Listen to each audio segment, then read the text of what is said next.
Right. Well, okay. Here we And we're go. live. We're live. I don't Right. want to throw temper tantrums. Not today, right? No, it's like No, not no, for a Friday.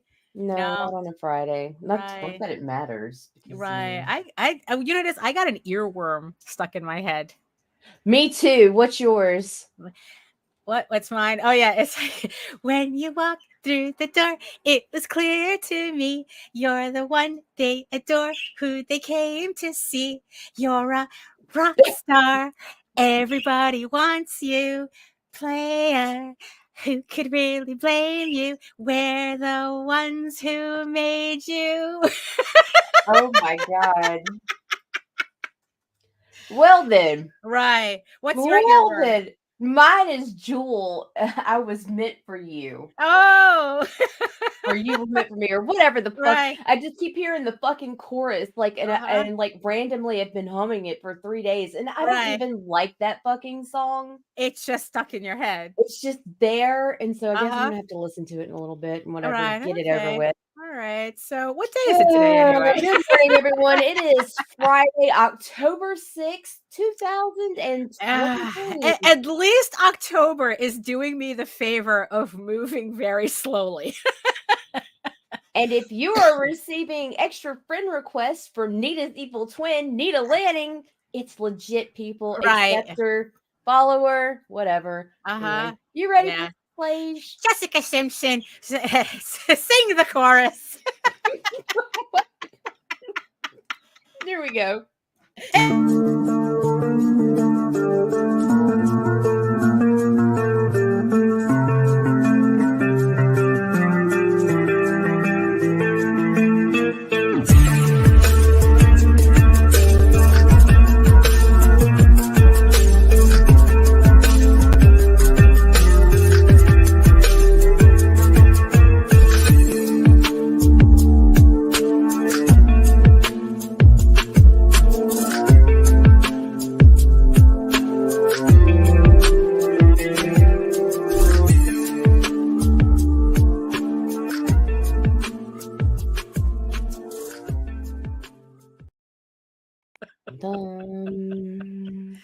Oh my God. Look, if we can't laugh, we're just going to end up crying all the time. Yeah, good morning, Daphne. Good morning. Good morning, Nita.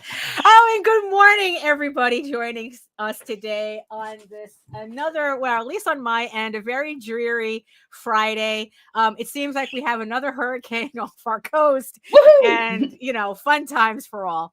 So who's joining us? Who's joining us in the comments? Well, I have to get over there and find out first. Oh, Let's no. See. Oh shit! Oh shit! Oh shit! Oh shit! Oh shit! Here we go. Just Allison wants to speak to us. Good morning, hello, Allison. Good morning. Good morning, Allison. Yes, I know we haven't spoken a lot lately. I mean, it's like I guess we've just all been busy, and I think everybody's buried. Yeah, everybody's is just. I know like, Allison is working on something to turn in for been done. Oh yeah, that's true. Press, That's true. so. She's working on hold on, I'm just trying to figure out what what finger my ring should be on today. Because you know how during the month you end up with different different sizes mood ring of fingers, cut from same stone, right? Always different colors. Oh, that's funny. Yes, it is. So it's my personality. There you go. No, I just have I have Sleipnir, which is supposed to symbolize doing the impossible. Good morning, Brian. Good morning. Brian K. Morris. Well, at least we can't blame him for the lack of audience. That's true. That's true. He's over here now. If he's over here visiting us, then he's not doing his own thing. Yeah, that's true. And I see you, my beautiful eyeball people watching us from regions beyond. Thank you so much for joining us, like I said, on this dreary Friday. If you are joining us from Facebook, if you are joining us from Twitter, come on over to YouTube. Join the sexy people in the chat, where Allison will regale you with stories of the sciences. and Brian will regale you with more stories of stories. But we're like it's a fun time in the chat, so Free drugs and beer for everyone. Right. Yes, there we go. Yes. So I guess we might as well just get this started. Oh my goodness. So hello everyone. My name is Daphne Lage and I'm a cartoonist, illustrator, and comic book artist from New York. I have been self-publishing comics since 1992, and you know what that means. You don't understand. I ain't scared of you motherfuckers. I've been at this for too long.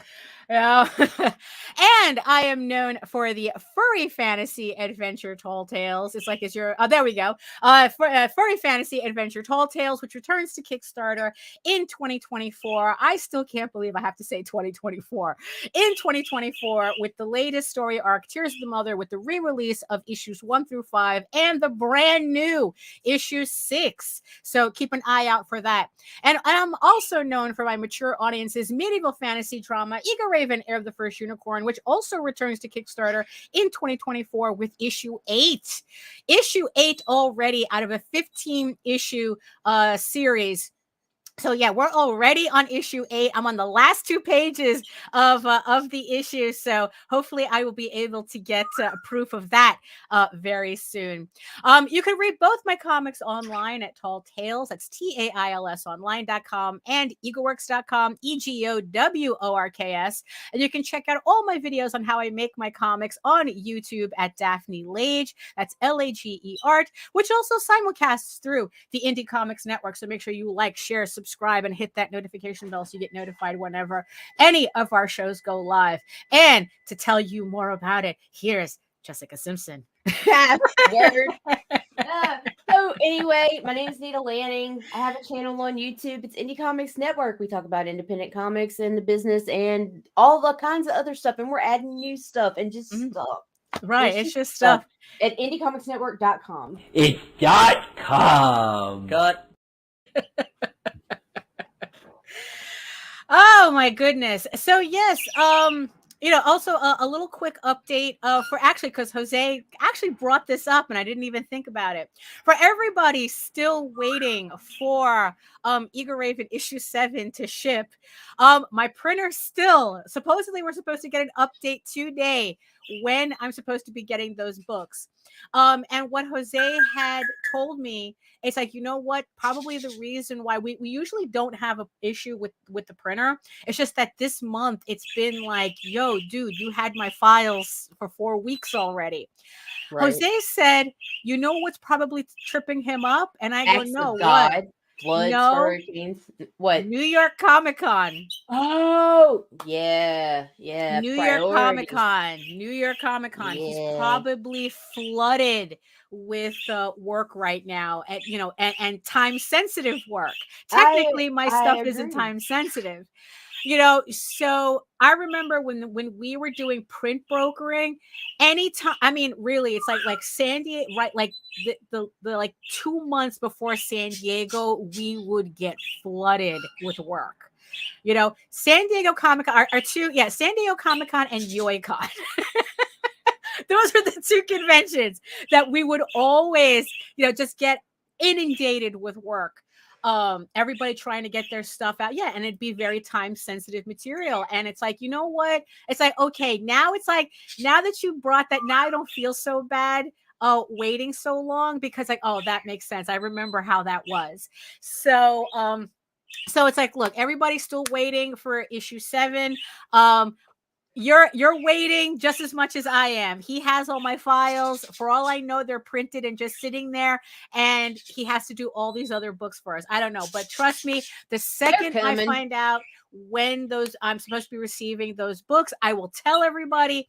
And the second I get those books, they're going to start going out the door just as quickly. I've had my setup here, ready to go, for the past, even before Baltimore, I was just ready. That's how ready I was. But, this is why you should always be careful with the schedule that you set yourself up for. Right. When you're setting up a Kickstarter, never assume that it's like, look, it's nice if I'm able to start shipping 2 weeks after the campaign closes, but I can't schedule for that, so right. Usually I think for my campaign, I have it set that as long as I ship everything in October, I should be on time. So, like I said, I apologize for the delay, but I'm waiting just as much as everybody else is. So, so there's that. Do you have any housekeeping? No, not today. Not Not today. today. We're just Although gonna you do have roll. your Facebook antics. Oh my Right. Yeah. God. Yeah. You probably Okay, should so mention the if you Facebook. people receive a friend request or desire to follow me in the event of a Facebook ban, you can go to my active page right now. There's a link all over the place for my alt account, which will be my jailed account. I will only use it when I'm banned, but some asshole wants to report me, and it's all good. Yeah. Eventually, they'll get bored with me and go troll somebody else. Yeah, I mean, it's like it's kind of ridiculous, you know. It's like because also just Insane. seems that every time you try It's to madness, monetize, Daphne. it It's is. madness. Pure Because madness. it's like every time you try to monetize, it's like they almost want to gentrify what they're monetizing you for. Every damn time. You know, it's like, you know, it's like, yeah, it's like you have all your dirty little posts and your memes and things like that, But and no then worse than anyone else. yeah, and then Facebook goes, oh yeah, it's like your engagement is through the roof, let's monetize. And then they go, oh, by the way, everything Take that this made off, take that off, yeah, take this off, everything that you everything. did for engagement, don't do that anymore. And it's like, Right, what the right. heck, it doesn't make any sense. No, but You this know? is actual. Like at first, I thought that's what it was because I Right. was getting bot flags, especially on art, which is Right. fine because I can ignore that as long Right. as it's drawn. Right. But then I started getting flags on posts that were being labeled offensive, and it was like, okay, this is becoming Right. personal. Yeah. And it was being a constant hit. And so right now, I someone currently has have too much 4. time on their hands and not doing anything important Look, with it. yesterday alone, I got 4 flags on content. Just yesterday, I was in from groups, and then so it's only October 6th, and I've had 27 complaints. Oh, that's somebody. That's somebody being a bitch. Yeah, and I know what I have a good idea of who the bitch is, and it's All okay. right. He'll get No, bored eventually and move on. you know, that's somebody being like, you The know, problem is here's the deal. Some people can't stand to see you be authentic and get ahead when they've been struggling for years to create a personality. you know, but hey, that's their problem, not yours, right? Not mine. But they make Yeah. it my problem by being a Right. little whiny bitch. Well, But that's true. it's a bump in the road. I really like. It's, you know what? It's like, because we were talking, me and Jose were talking about this the other day, in reference to a creator that he had a run in years ago. And he said, it's like, you know what? It's like, I always remembered this creator because they treated him like shit. Right. You know, and it's like, and you know, and it's like, you know, he goes, how difficult is it to just be kind to one another? You'd be surprised. You know, it's like, you know, we're supposed to be like helping each other out and everything. And there are just some people who is just like, they just have to be an asshole no matter what. You know, it's like no matter what. And then they wonder why they flounder. Huh. You know, I never think I'm using the word right. Flounder is a fish. Floundering, flailing, whatever. Yeah. Whining, crying, and bitching, and have to have and hot then it's takes like, to be relevant. and then it's like they're whining about like how everything makes them unhappy and art doesn't make them happy. And it's like, oh, running a Kickstarter is so hard. And I don't, you know, it's like I'm doing the work. And it's like, you know, okay, well, what do you want? You know, 2 for Pornhub. And Pornhub's free. You know, and it's like, you know, and then they just want to whine about like how things aren't working for them. And it's like, well, I don't know, to paraphrase Jose, maybe if you weren't such a cunt, you wouldn't be you wouldn't be having problems. Well, and there's a lot of people that aren't doing any work, and they're wondering why their network doesn't expand. Yeah. And it's like, dude, you just can't sit there and be like, hey, I'm a micro celebrity with a microphone. Follow me. I know No, that I've been actually seeing that do word a work. lot. I'm in the background of comics. I edit. I fucking help maintain Right. Kickstarters. I'm a social media manager for fucking 3 different publication companies. Yeah. I mean, dude, yeah, my network's gonna fucking grow because I Right. actually work. I don't sit there and be like, Right. adore me and throw me Yeah. fucking free shit. Right. It's like there's a saying again from the ancients, from the Stoics. You know, it's like you become what you put your attention to. You know, so it's like if you're putting your attention to being a petty bitch, You a petty bitch. that's what you're going to grow into. You know, so it's like me, I'd rather put my attention in my artwork. I'd rather put my attention, you know, in my comics. I'd rather put my attention in studying the Kickstarter tea leaves, you know. That's where I'd rather put my attention. You know, I mean, you know, and you know what? Just to kind of get off the topic, here's something that I would like to put some attention on. I had just mentioned let's do it. I just mentioned it to Jose this morning. So, like we said, we mentioned New York Comic Con is coming up, and if you're following Mike Plug on Facebook, he posted a very interesting post today. This has been an ongoing situation with him. Now, if you don't know who Mike Plug is, you really need to look him up. This is a man who's worked in comics, who's worked in movies. He's done storyboards for John Carpenter's The Thing, for The Dark Crystal, for everybody, all the Jim Henson movies. You probably know him more for Werewolf by Night. I mean, just a master illustrator, you know. And so he posted a while ago, you know, it's like he was posting about the saga of a particular issue of Werewolf by Night that he did, that I think that if I don't know if I'm remembering the story correctly, but the pages were essentially stolen. I think they were stolen from the Marvel offices. He was supposed to get them back, and the editors were like, oops, they're gone. Sorry, not our problem. Wow. You know, sorry, not sorry, you know, type of thing. So he's been trying to track down those pages for the longest time. The only thing that he knows about these pages of Werewolf by Night, and if you go to his Facebook page, he does show some of the pages. Like the only like Jose has one of his books, which reprinted Werewolf by Night. And he said the only reason he was able to do that book was because a fan had photocopies of those pages that he was able to reproduce from. So go to Mike Plug's Facebook page, and you know, he'll show the pages. So the only thing that he knows for sure the only thing that he knows in the end, everything is conjecture, because it's a whole saga, you know, is that the pages remained together all these years. You know, so all these years that these pages have been floating around, they've all stayed together. Sabotage. So that's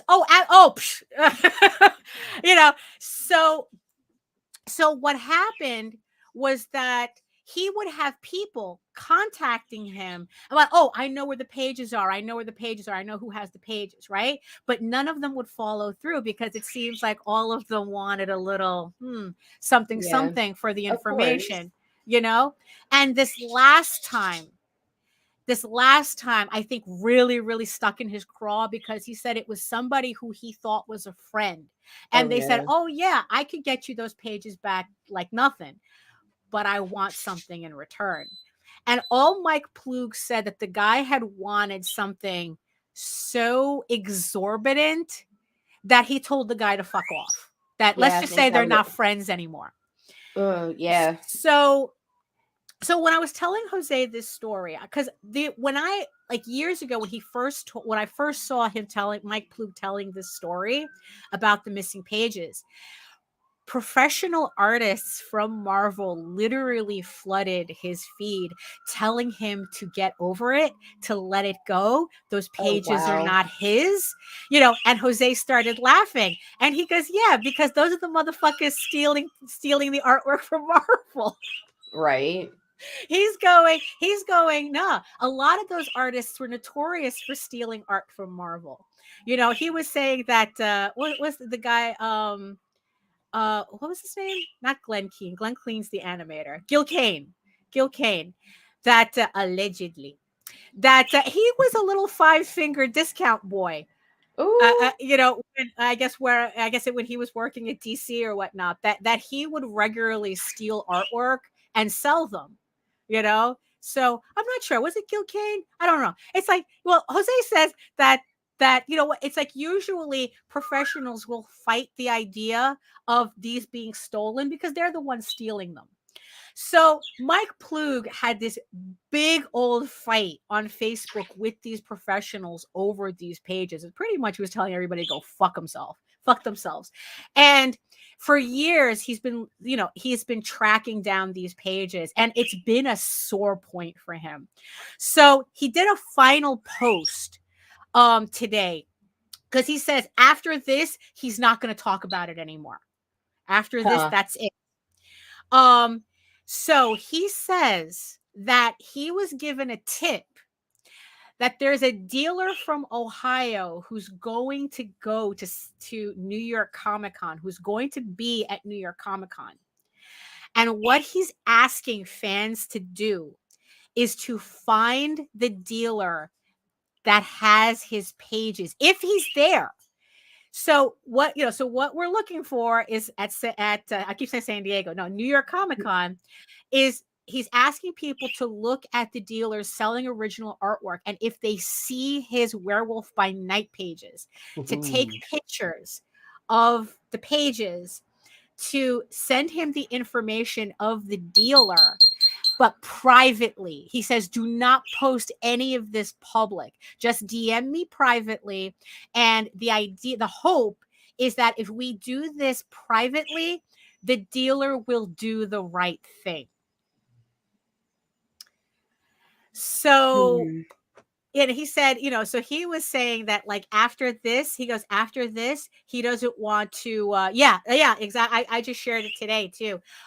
After this, he doesn't want to talk about this anymore, because it's like so many people have been jerking him around over these pages. All he wants is his fucking artwork back. He goes, they're stolen, they're my property, and I want them back.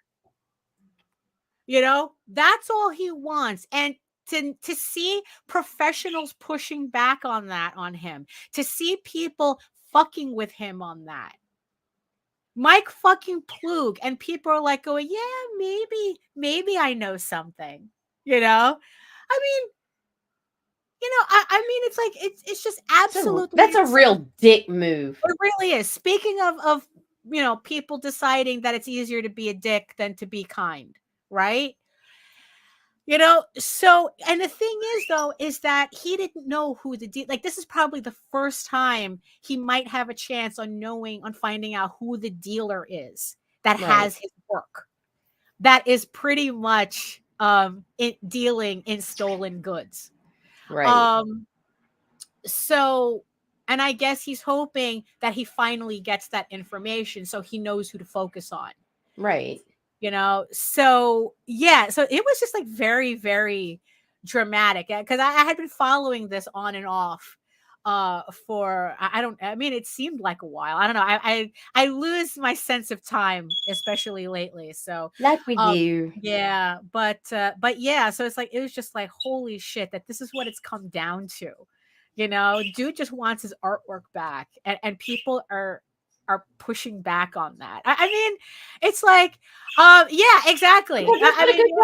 Dealer, but Jose says that those pages might be really, really expensive, because ever since the Werewolf by Night show came out, that he says that the prices on those pages must be incredible. So don't we me all? too, Allison. Me too.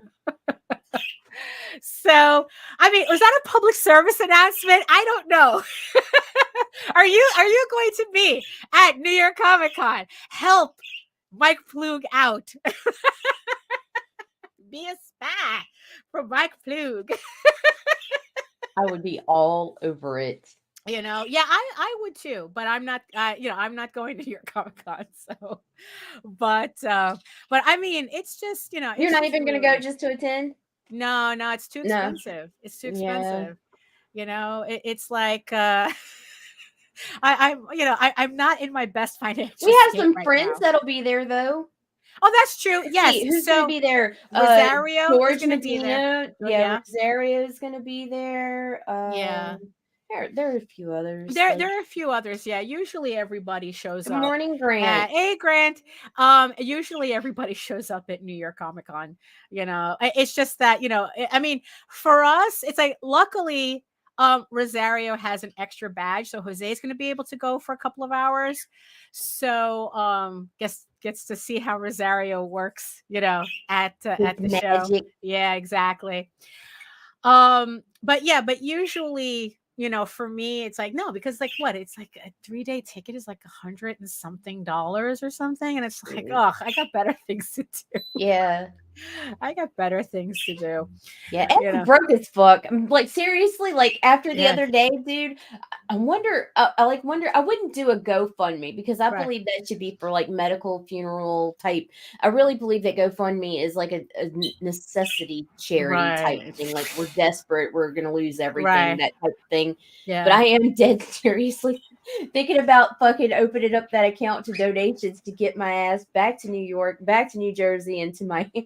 Right. Oh, well. Be like, hey, help me get some plane tickets here. Yeah, exactly. Throw me $5 and I'll send you a sticker. Right, there you go. So we can we'll send everybody reward tiers. Yeah, I know. But if I get to $10,000, I'll be. Never mind. Wait, that joke's gonna get too far. Hold on. Nah, But yeah, So also, I guess we should finally talk about the topic of the show. Oh, there's a topic. There's a topic, right? Oh, okay. Yeah. We should probably do that. Yeah. So it's like, well, yeah. There you go. Yeah. So mailing lists. Especially since I started this campaign for Medieval Unicorn Viking Slut, which is doing pretty good. I might say. I'd like to thank, I think, the 164 people who have backed the campaign so far. Links will be in the show notes, or are in the show notes. 165, Daphne. 165, very nice. 5830. The next backer stretch goal is at 180, which unlocks, we've already unlocked the phone backgrounds, the variant cover phone backgrounds for the campaign. So everybody is going to get lovely phone backgrounds. But if we hit 180 backers, you cheeky monkeys are going to get the uncensored nude variant covers for your phone, for all of you cheeky monkeys who need to have that on your phone. So we're actually pretty close. That was under 20 backers for that. So looking forward to hitting that. Also, our next stretch goal is at $7,500, which unlocks a very nice sticker. Which I would like to, because you all stickers. Yeah. Because you all need Werewolf Disaster Sun on your laptops. So that's the next goal. And also at that goal, I'm going to unveil what I'm planning for. I almost don't want to say it out loud. The $10,000 mark, the $10,000 goal, if we reach it. I put together something specifically for this campaign. And I think, let's just say it's inspired by the phone backgrounds. And and I thought it would just be a fun little thing, to offer at 10K, but we have to reach 10K, but I will unveil what it is at 7,500.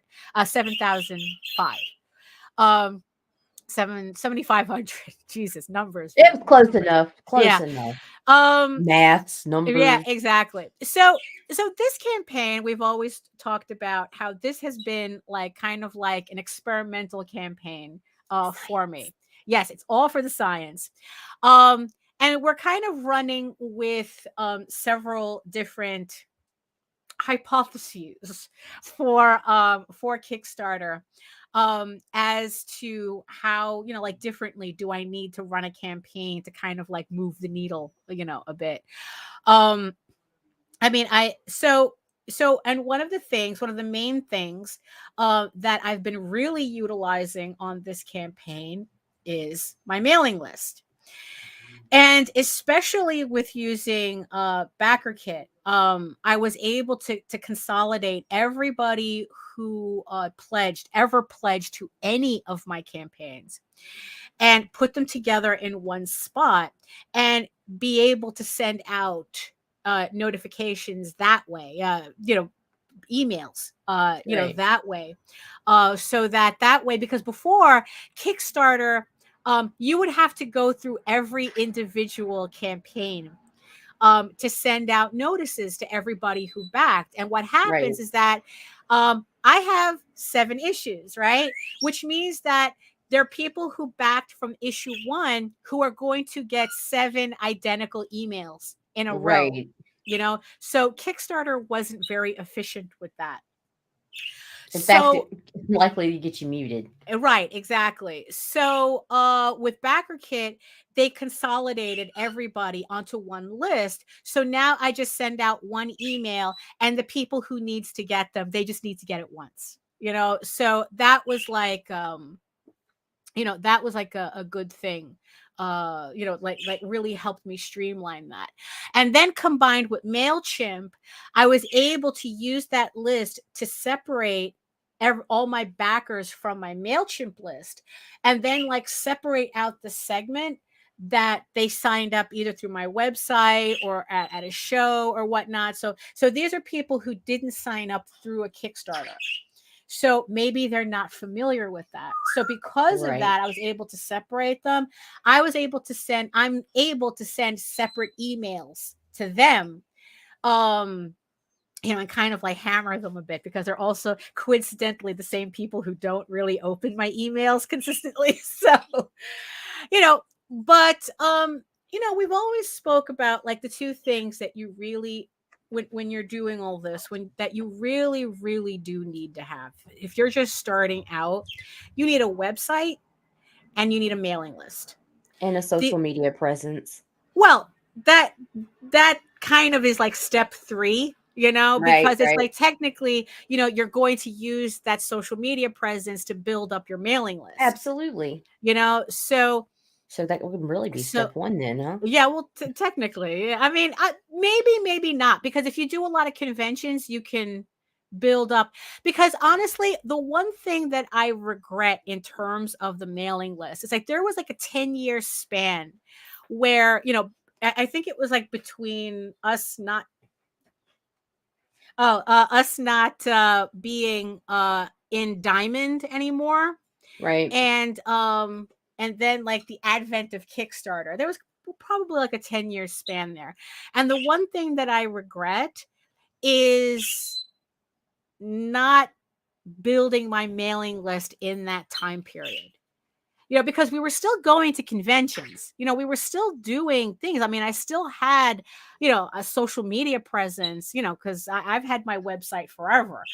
I think it's like, I think I opened up my website in 94, I think.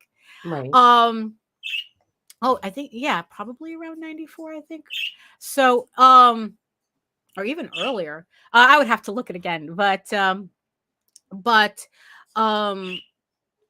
that was like the one thing that I regretted, because it's like, if I was able to build up my audience during that time, what would my trajectory look now, right? But the problem is that didn't happen, so I can't tell you, hindsight, dude. Yeah, exactly. Hindsight. And even then, it's like I can't really look at that and go, well, maybe I could have done better. I don't know, because especially when combined with the information that I got when I studied the 200 top funded campaigns on Kickstarter, and the number one thing that they all had in common was that they had a following that was developed outside of Kickstarter that they brought into Kickstarter. And then that's why we were able to raise so much money on Kickstarter.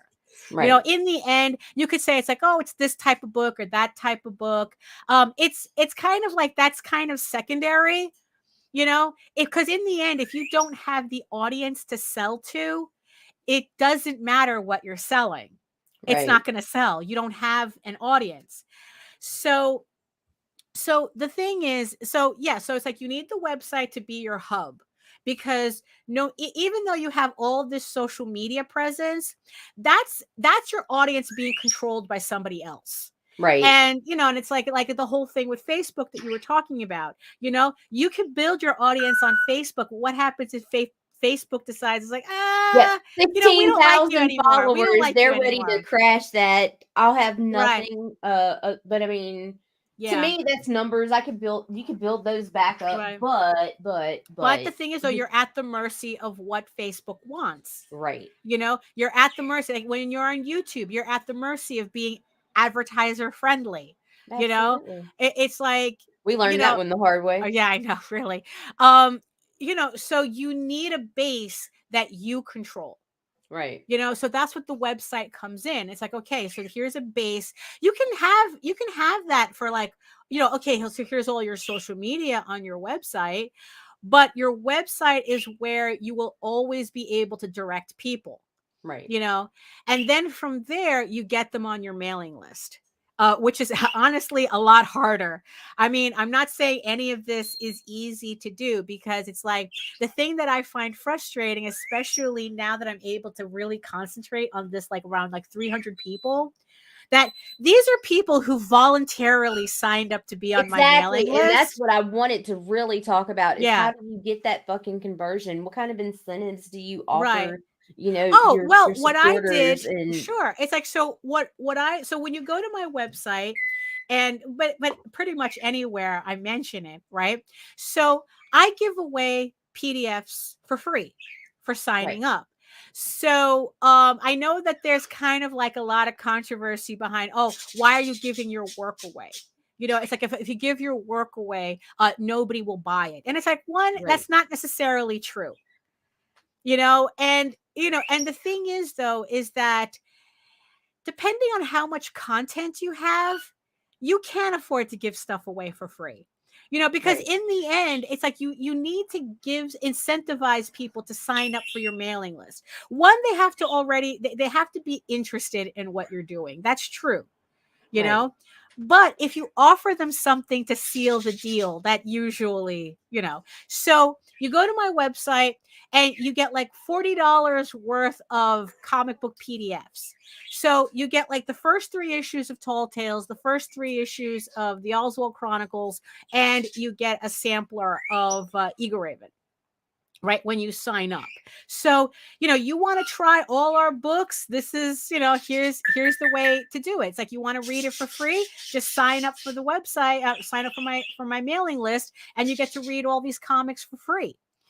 You know, I mean, it's like, you know, if you don't want to read my comic for free on my website itself, you know, you'd be surprised. What it is that a lot of people think that, you see, the problem with the fundamentals is that it's not sexy. You know, it's like nobody wants to hear the back end shit. You know, it's like, it's like, you know, it's I don't think Penny Arcade ran a Kickstarter, did they? I kind of think they did. I'm sure they did. They must have. You know, because it's like, really, it's like, it's like these guys were at the start, you know, at the very beginning of the web, you know, content on the web. I mean, the audience that they built even before social media, you know, I mean, but that's kind of the point, How to Draw guys are a good example of that. They give away all their instructional stuff online free, and then run campaigns for the physical books for you guys to grab off the shelf for reference. For those of you who don't know, like, so don't tell me that right there. Yeah, don't tell me giving away content is all their content. All the Etherton brothers, the Etherton brothers. I forgot their. I don't remember their names, but I know British. That everything they have is free. The Etherington brothers, all their shit's for free. Right. Every piece of content that they do, every instructional, they run $1 million campaigns. It's free. And every time they run a campaign, I mean, look, just to show you, if you follow these guys on, I think, Instagram, sometimes they'll show off their car collection. Like fucking Ferraris and shit. So it's like, you know what? Not bad for a bunch of guys who give away their shit for free. Exactly. You know? So don't let that idea like, oh, don't give away. It's like, and here's the thing. Technically, you're not giving away things for free. You know, technically, I'm not giving away those books for free. I'm giving away these books, in exchange for you signing up for my mailing list, in exchange for you getting my emails about my crowdfunders, about my books, about whatever projects, right? So technically there's already, a transaction going on. You're not really giving away anything for free. No. So, but the thing is, though, it's like, okay, so going back to what Hojo said, right? The fundamentals. The problem is that the fundamentals are not sexy. Nobody wants to learn the shapes and, and the circles and how to put together a body correctly, how to, like the figure work. Nobody wants to do it. They just want to go straight to drawing their Sonic OCs or something. I don't know. They just want to be able to just go straight to furry porn and call it a day. It's like, that's not how it works. And it's the same thing with building your audience, with building your brand, right? Is that it's a long game. There is no button that you could press and then all of a sudden you have an instant audience. There is no build it and they will come. I have to break it to you. That's movie shit. That's not real life shit. Nobody. It's like, look, what we do is we do words and pictures. I know. No, you'd be surprised at how many people think that they could just show up, and it's like, what do you mean I'm not making this much money? It's like, Nita put up a post. Nita put up a post that I could not believe the pushback she was getting on this. I love it. Where it's like, she says, if you are running a Kickstarter for the very first time, it's like, please do not set your goal at 10,000. Because we see that a lot, because it's like, just don't do that. Think a little bit, about your goal. And there were literally people in the comments, arguing about how, does that mean, are you saying you don't want to see artists get paid? And it's like, bitch, that's a whole other different sentence. Nobody said that, Bro. There was one guy, because I did that post across a couple platforms, and he was like making accusations of me trying to get free work and all this shit. And I'm like, first of all, what am I putting together that I want free work for? I'm just trying to give a little bit of advice as somebody who's been running in the background of this for years. Right. Yeah. I see it all the fucking time. Like, it just. Yeah, it's I mean, like, just coming at me, dude. I'm like, there was a post that I read that I think kind of sums it up. One, always assume the person you're arguing with is 13 years old. And two, if people are getting mad at you over you making what is pretty much an innocuous comment, it's not that they're getting mad at your post. They're getting mad at the imaginary post that they made up in their head that they want to say that you made. They're not arguing to imagine with what I made. Post. They're arguing with an imaginary version of what they think happened. Right. So that was kind of like was going on here. And then I had to jump in and I go, look, because what he was arguing was that if it costs you $10,000 to make, to make a comic because you're paying your artists well or whatnot, then you should set your goal to 10,000. And it's like, bro, you spending $10,000 on your comic and you raising $10,000 for your comic on Kickstarter are two very different things. You can pay your artists whatever the fuck you want. Right. It's like, or you could pay them nothing. We've seen people do that too. Yeah, we've seen a lot of that. But that does not mean that what you need is what you're going to get on a Kickstarter. No. Because in the end, it depends on what type of audience do you have? Do you even have an audience? It's like, how long have you been doing this project? It's like, it's like, again, you can't just show up and expect, well, Polito makes 100,000 on his campaign, I should be able to make 10,000 without a problem. No, that's not how that works. You're not Brian Polito. No, you're not Brian Polito. You don't have his track record. You haven't been doing this for 25, 30 fucking years. You haven't have been a building cult following. Right. You haven't been building an audience that long. So it's like, no, you can't even expect. It's like, look, honestly, when you do a Kickstarter first time, you're not even guaranteed you'll make $1,000. Right. My first campaign didn't even make it to $1,000. And mind you, it's like what, like 13% of campaigns don't even fund at all. So it's like, my first campaign, I put it for like $500. I made $750. It's like, and even then I was guessing I was going to make $500. Right. And it's like, and then my second campaign, you put a little furry porn in it and I made $2,000. But it's still, but it's not Brian Polito numbers, Right. But I was able to jump my my audience from a start of 15 backers to 40 something backers, and then slowly, and then once I started releasing Eagle Raven, now it's like I kind of average around like, I don't know, like probably around like 130, very consistent backers. Right. At a high of, I think, like 178. I think that was like the most backers. I don't remember which book did that. 178 backers.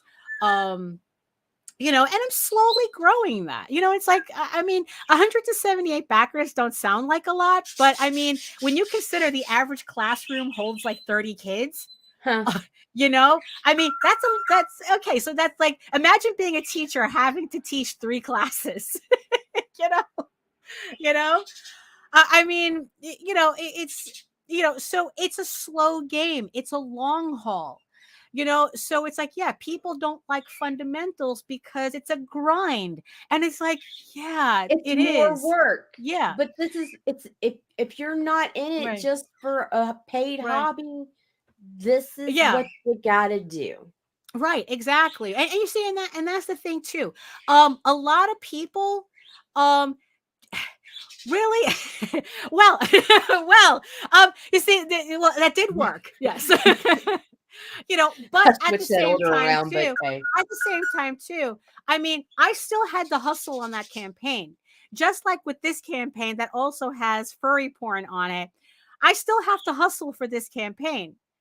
It's like, it's not like you slap a pair of tits on a cover and everybody suddenly comes out of the woodwork. It doesn't work like that either. I mean, when we talk about the TNA comics that are making bank, if you peel that away, it's like, oh, they have an audience for that. They've built an and audience. also, when we're talking about TNA comics, we're usually referring to campaigns that are like making 50+ K people. Right. Yeah. Just stop getting your panties in a wad every time we bring them up. And it's like, yeah, it's like, because a lot of them are usually like in the $20,000 and $50,000 area. It's actually pretty rare that it's like, honestly, I think there was only 3 books that would be classified as that made it in the top 200. And, do I have to mention Polito again? Right. Do I have to mention Polito? I think it was Polito, it was Common America, and it was a Zombie Tramp. Right. I think that they were, Yeah, Yeah. that they made the top 200 most funded.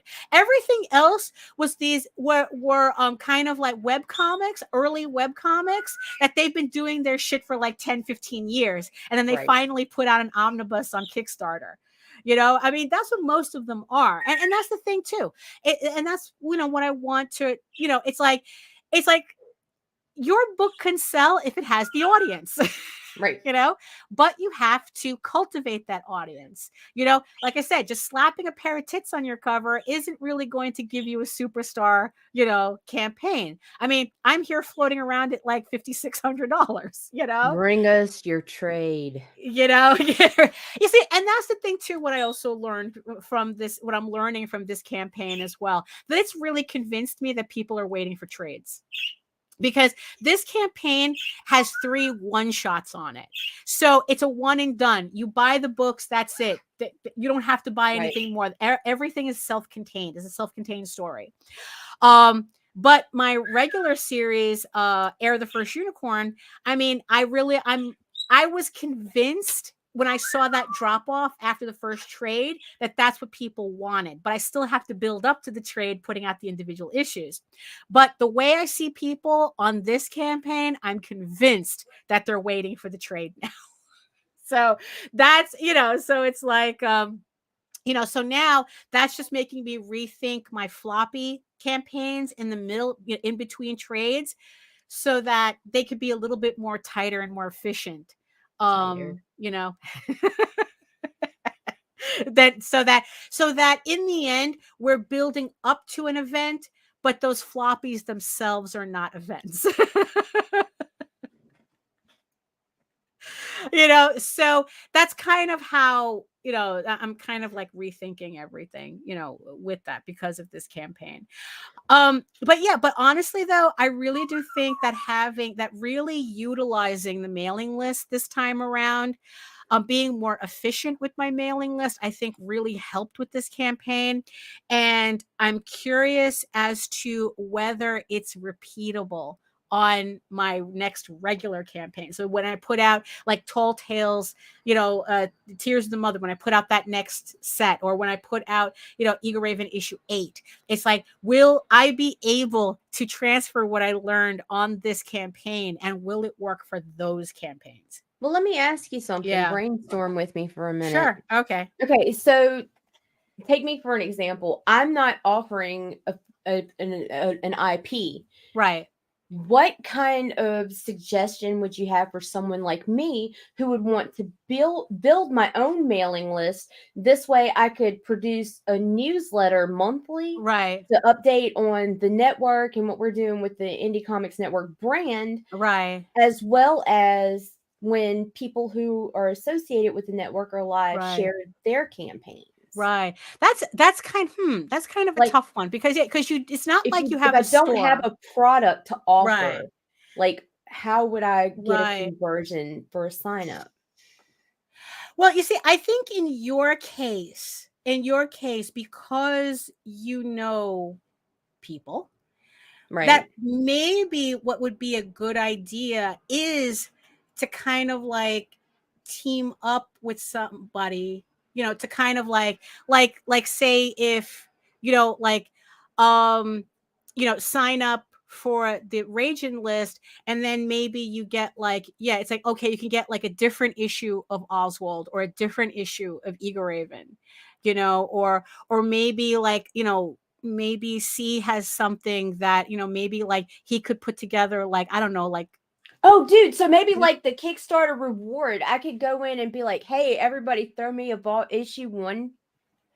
You know, maybe to add to yeah, it. Yeah. maybe. And it's like, because it's like, you know, you figure that, you know, you're all about promoting, you know, Right. promoting comics, right? Promoting Kickstarters. What if people gave you samples? They don't have to, and that's the thing too. Nobody has to give you a full version of something. No. You know, because I wouldn't want to ask that anyway. Right. So it's like, that's you know, into uncomfortable territory for me, right. because So then it's I like, become like get other all these assets who feel like samples, they need you to know, be offered stuff. yeah. So maybe it's like, okay, so it's like, what if, you know, you could get like these samples of Roadkill Rampage, or, you know, or Pitter Right. Patter or something, you know, it's like, you know, they can get all all these samples of all these different comics and maybe change them out, like every 6 months, Well, that's true too. That's true too. And also it depends. Yeah, because that also comes to the other issue that I have with my mailing list, which is not really everybody's issue, but it's like, is the fact that like these 300 people that I'm kind of hammering, right? Like I said, these are 300 people who voluntarily signed Right. up for my mailing list, but they will not open any of my emails. I'm one of them. Well, I absolutely don't open your but you emails. see, the but thing I don't is, need though, to. right? Well, you see, the thing is, though, it's like I know for sure you're on my Kickstarter list. Right. So those emails are going to be put together differently, which means that I'm really going to I'm going to take advantage of the title to make sure that, it's like, okay, hey, the Kickstarter's live, go here. It's like, in the title, because I know not like people use the emails as reminders, not necessarily that they care what's inside the emails. But these 300 people, they don't open up my emails at all. And they're not on my backer, they're not on my backer list. But so I know. can tell you this, and let me give Hojo some reassurance too here. Even before you and I were friends in regular communication, I didn't open your emails then. When I saw you were live, I went to Kickstarter. Right. Yeah. I mean, it's like, okay, I'm getting emails more than one. So that means Daphne obviously has a campaign. Let me go find it. Well, you see, that's what I'm kind of hoping to do with this 300, with the 300, this is Sparta 300, is converting these people, it's like, converting these people to backers so that I can move them to the other list. Right. And then they'll get like very specific emails like that. So that's kind of like my goal. You see, that's the ironic thing. Here we are complaining about people not opening our emails, but we don't open theirs either. Emails either. But I know where to find them, and we see them on social media too. So I mean, and that's the thing too, because I think that there's only one email that I get that I subscribe to that I actually go out of my way to read, because it's an author and she does these essays. If I were to write an essay, nobody would fucking read it. But when like Hojo, I know Hojo's going to be hitting us up with the mythicals soon, right? But I also already know, because we're in contact on social media, or I follow him, that it's going to be on Fund My Comics. So when he goes live, I'm not going to open his fucking email, lucky dude. I'm not going to open your email, but I know where to find you. She doesn't open my either, so no, I don't. So while Vess is right that it's like an email has to offer something, right here, right? Yeah, has to. I think the title of the email has everything to do with it, because if it's something interesting, I open it. And I agree, because I began to see better engagement by very carefully curating that title. Yes. Thank you. You word it right. Yeah, you ain't exactly. And that's the thing. The title. That's exactly what happens. I started thinking, after Nita had told me that, I started thinking about my titles as calendar reminders. Right. Okay, if you just saw this on a calendar, right? This was the only part that fits on a calendar. What would you need it to say to remind you to do something, right? So that's how I ended up wording, my emails because of it. You know what it is? It's kind of like I was watching a video the other day about doing YouTube videos, and they all said the same thing. It doesn't matter how good your video is. If nobody clicks on it, it doesn't matter. It doesn't matter how good your video is. So no matter what happens, the thing that you really have to put the most important is your title and your thumbnail, because that's going to be the first thing that everybody's going to see. And you have to entice them in those few couple of words to finally watch your video. And it's kind of like, and with doing your emails, that's kind of the same thing. It's like, how in as few words as possible, how do you make the most enticing title for somebody to click on it? To either click on the no. Yes. No. I don't think so. Okay. Yeah. To click on your email, or Join my at least go OnlyFans. straight to Kickstarter if they're familiar with you already.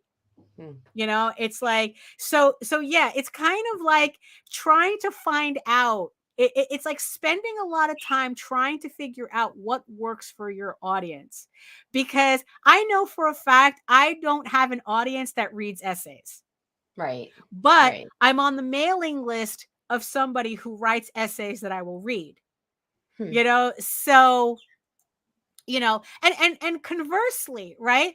I just I follow there's one there's one email list, annoys the shit out of me. I'm probably going to like unsubscribe to it, because they kind of hint they're sending you essays, and then all they're sending is like a list of links, and then every time I click on a link, it's like some kind of like, oh, you need to disable your ad blocker shit. And Right. it's like, you know what? It's like, you're not giving me anything of value. Right. If I have to go, like, you're just sending me to other websites to read your essays, and then it's like I have to jump through hoops to read them.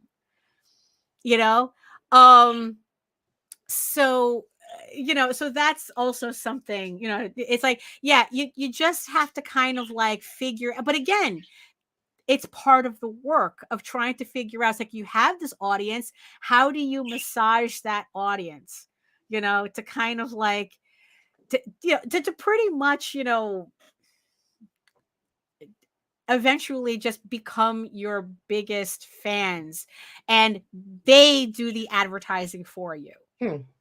Because in the end, that's kind of like, it's the whole like theory of the, what was it, it's like the 1,000 true fans. Morning, Chris. Hey, that if you have like 1,000 true fans who spends like $100 a year on you, am I doing the math correctly? That's $100,000.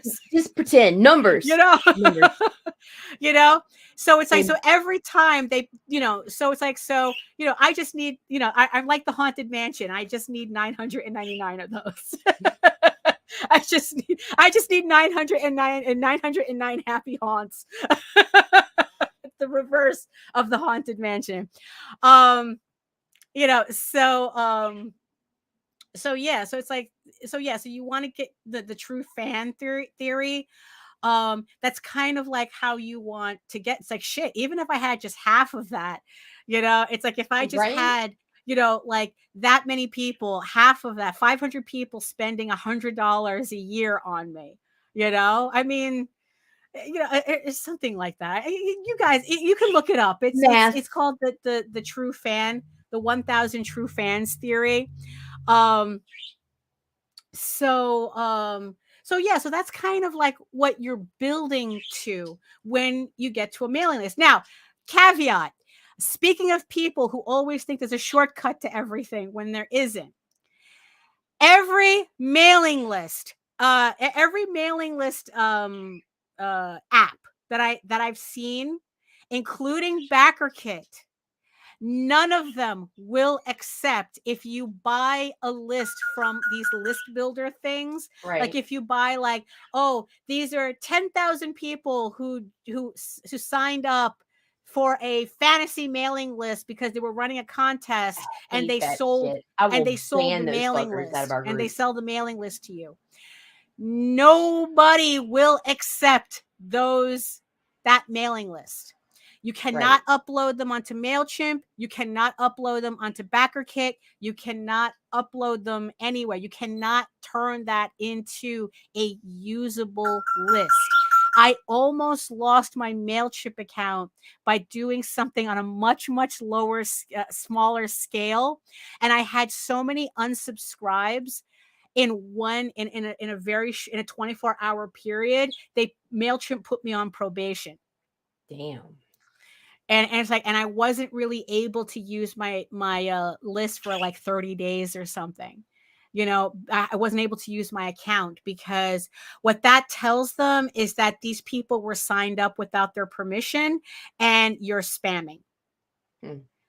So yeah, so there is no shortcut to that. You can buy all the lists with 10,000 people, but you're buying a list, but you're not buying a loyal audience. Right.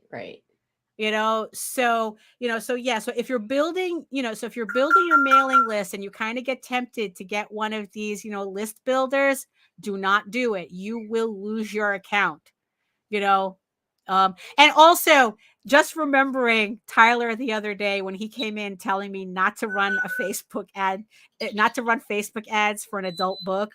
Right. A lot of these, going back to a lot of what we're seeing, a lot of bullshit online. Also, a lot of these platforms will not allow adult material to be advertised through their platforms. Yep. So be careful with that. Now, the thing is, though, there is not one place that has a very clear terms of service on this. They just say pornography and we'll know it when we see it. That's pretty much their terms of service. Even YouTube. Yeah, even YouTube. And it could, most of the time it just means live models, so like photographs and stuff most of the time. But like I said, I have had trouble with Patreon when I was running a House of Bob Patreon, and I left Patreon because they gave me a hard time. They decided to all of a sudden, my adults only Patreon, which could only be found if you had the direct link. Right. Because when you have an adults only Patreon, they don't advertise it or anything. It's not in what you can't search for it. People have to have your link. They told me that my Patreon was too pornographic for an adults only Patreon. And it was nonsense. It was absolute nonsense. So I left. I took House of Bob off of Patreon because of that. So that's kind of like, if you are doing adult material, just remember that that's going to be something you have to be very careful with if you are going to try to advertise that. Just make sure that you're not using any material, any like really racy material in your mailing lists. I mean, and even then I can't guarantee anything. That it would work or not work. It just depends on who's looking at your shit that has a burr up their ass, so. Oh my God. And these platforms are so wishy-washy. You want to hear something fucking hilarious right now? So just yesterday, Facebook is talking about if I keep getting restrictions, they're going to ban me, right? Right. Guess what I get while we're live today? Your posts are doing well. Your recent posts have reached more than 100% of your following past posts in the past 28 days. Have you signed up for a monetization? It's like, bitch, really? What? It's like, so which is it? Which is it? And no wonder why I'm neurotic, right? Yeah, I mean, because it's like they're punishing you for the posts that are getting engagements, and then they want you to get monetized because they like your engagement. But at the same time, you can't do the posts that get them engagement. I'm sorry, guys. I just can't sell essential oils in tumblers. It's not exactly. It's not my bag. Yeah, it's not. Yeah, it's not. It's just not my thing. It's not. So I hope that confused everybody. No, like I said, everything, and here's the thing too. Disclaimer. Oh, everything we talk about is based on our own experience with these things. Okay. It's like, this is how shit's working for us or not working for us, but we just figure that we tell you everything anyway, because it might actually work for you. You might actually be able to take something that we say that said that it didn't work for us, and you probably might be able to make it work, so like I said, everything that we say is because we have personal experience with it, but in no way are we saying that this is the only way to do it. If we had it's like just really, really quick at the top of the hour here, because I just recently came across a post where someone was talking about how they don't do early bird specials on their campaigns because I guess that it's the stupidest thing, right? But instead of just saying that they don't like doing them, that they'd rather have discounts throughout the campaign that everyone could take advantage of, Instead they tried to make it sound like as if not having early bird discounts was some kind of like galaxy brain shit that they were doing. And that it doesn't, early bird specials don't work for anybody. They only work for people who have like very, very big campaigns but they don't work for me. So they don't work for anybody. And it's like, you know what, bro, you make my head hurt, and it's like, that's not how that works. If it doesn't work for you, it doesn't work for you. But yeah, exactly. Yeah, that's the problem. It's like, we love the engagement on your posts, but your posts are not advertiser friendly. So it's like, yeah, so if it doesn't work for you, it doesn't work for you, but it could work for somebody else. Right. But it's not, you're not being galaxy brained by doing something or not. In fact, you look like an idiot because early bird specials do miraculous things. It did very well for me. 48 hours. It did very well for me. So I don't know what he's talking about. But then again, it's like, he's not going to fund anyway, so he has bigger problems. Oops. But that's besides the point, though. We don't want to end up on end the show on a catty note, although we could. But you know what? Emotional damage. You know what? Maybe it's just time for us to go. It's like I have, like I said, I have these 2 more pages on issue 8 that I got to finish, and I really do want to get that done this weekend so I can finally put this book to bed. Just to remind everybody, Eagle Raven, Medieval Unicorn Viking Slut is on Kickstarter right now.